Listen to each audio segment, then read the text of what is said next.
tarde a todas e todos. É claro que a gente pode contextualizar em função do que está ocorrendo, às vezes facilita as negociações.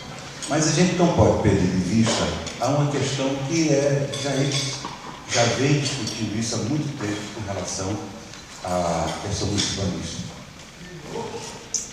Se trata, sobretudo, da concentração que foi feita a partir de 88, na nova Constituinte, no governo de recursos do governo federal. Quer dizer, isso completamente vai de encontro à ideia do legislador daquela época.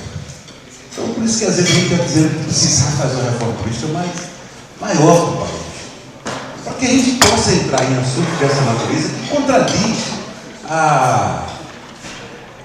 É bem verdade que nem tudo que está no Estudo 88 a gente pode considerar sagrado, e nada no mundo é assim. Tudo tem o seu tempo e a necessidade de reformulação. Mas eu acho que aqui nós estamos tratando de uma coisa inversa.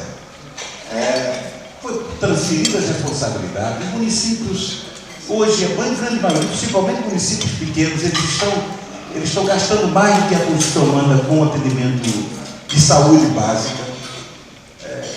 A assistência, por exemplo, à criança de 0 a 6 anos, que é sua responsabilidade, é impossível fazer nas cidades menores do país.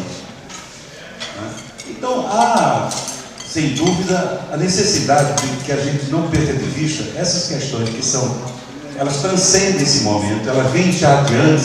Portanto, o momento que está vindo só reforça a tese de que, mesmo que a legislação, essa legislação que está dizendo que a AGU, que o Estado tem direito à participação no teu município, que eu tenho as minhas dúvidas, porque se fosse assim não estaria tanto município já entrando na justiça, mas vamos ver as consequências. Mas tem coisas que já necessitam. A discussão que foi iniciada no ano passado, atropelada porque foi rápida, que é a questão da tributação também, a reforma tributária que a gente precisa fazer, e ela atinge diretamente os municípios. Então, os entes federais como um todo, não é só o município, porque daqui a pouco o Estado também é uma figura decorativa. O papel do governador é quase nada. Quando você vê o percentual que ele tem de pagar dentro dos estados, mais tanto por cento da Constituição da Educação, mais tanto por cento daquilo que o Estado, o governador vai ter isso aqui para dizer o que faz. Ele brinca,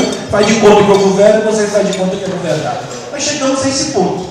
Ou a gente faz uma revisão geral desse processo. A federação existe ou não existe? O Brasil decidiu pela federação e, na verdade, faz uma legislação completamente diferente. A federação do Estado único, centralizado. E é preciso que a gente possa, eu estou colocando isso, porque a gente já vem dizendo isso há algum tempo. Eu fui, a exemplo aqui do meu querido presidente da AMA, eu tive a honra também de presidir a Associação dos Municípios de Alagoas, quando eu fui prefeito de Maceió. Depois tive a honra de também coordenar a Frente Nacional dos Prefeitos. Quer dizer, essa luta veio, faz 20 e tantos anos que eu fui prefeito, foi em 92. O consórcio naquela época era um sonho, hoje é a realidade. Hoje eles têm consórcio de saúde do Cone Sul, já tem de identificação, coisas que a gente discutia naquela época e os prefeitos evidentemente não via como coisa palpável, mas hoje é uma realidade. Creio que o Sul deve estar muito mais avançado que o Nordeste com relação a essas questões de consórcio. Mas a discussão na década de 90 ainda não era tão grave como é agora com relação à necessidade dos municípios e do Estado. Quer dizer, a discussão da federação tem que estar na ordem do dia. Por quê? Porque a gente tem que aproveitar essa crise, e que é a crise que assusta todo mundo, mas é o momento da gente fazer os grandes saltos. É hora da gente despir de tom de verdade, de estabelecimento de coisas que não tem mais como se fosse uma verdade absoluta, e a gente reabrir a discussão, seja ela em que nível for, sabe?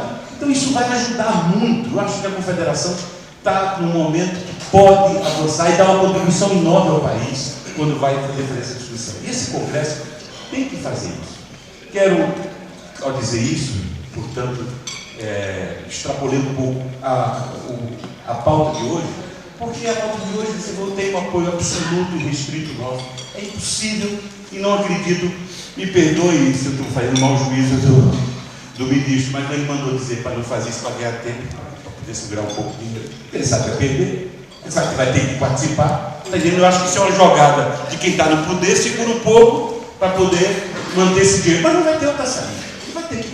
É impossível, na situação que a gente está vivendo, a não ser que não se conheça o quadro. É impossível. E não acredito que o governo tem que fazer isso. Com toda a vontade, porque eu não sou do governo. Sou da oposição, mas tenho certeza que o presidente Temer não vai permitir que isso ocorra. Absoluta. Porque vai de encontro a seu discurso, a sua prática, a toda a sua história, a sua formação. Portanto, eu não tenho dúvida. E o Congresso vai estar unido, a Câmara não vai faltar nisso. Quero com isso também legitimar, dizer que nós vamos somar esforços com relação à prorrogação da legislação do resíduo sólido.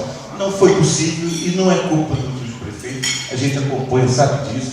Quero colocar também aqui a Frente Parlamentar Mista da Engenharia, Infraestrutura e Desenvolvimento Nacional, que foi lançada terça-feira passada, dia 22, com a presença do presidente do CONF, da presidente da Federação Nacional dos Engenheiros. E já participei como presidente dessa frente, no primeiro encontro da Engenharia Unida, final de semana passado, em Barra Bonita, de São Paulo, foi o primeiro evento que eu participei, representando essa frente, colocar essa frente parlamentar, também à disposição dos municípios, para contribuir nessa discussão, que a gente pode, eu acho que politicamente ela não precisa dividir ninguém. O Senado e a Câmara têm as inteligências políticas que precisamos para fazer isso. Mas colocar essas instituições, porque eu só assumi essa tarefa lá a pedido das instituições dessa área de engenharia, já que é meu campo. Eu sou engenheiro civil, fui vice-presidente sindicato de engenheiro do Rio de Janeiro, trabalhei muitos anos no Rio, no Paraná. Quer dizer, então tem uma relação com as instituições.